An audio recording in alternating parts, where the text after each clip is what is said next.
Bapak, aplikasi Ya. favorit guru apa? Quizzes. Ya, karena Quizzes itu memudahkan untuk ujian dan menarik untuk santri.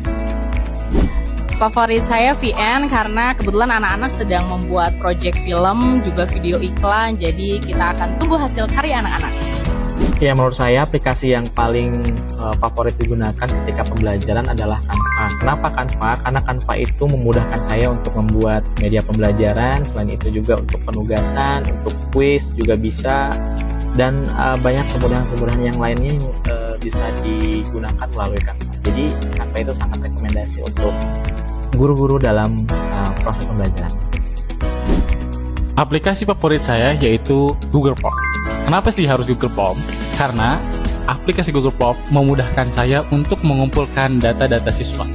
Selain itu juga, Google Form bisa memudahkan saya untuk melakukan asesmen kepada siswa-siswa di kelas.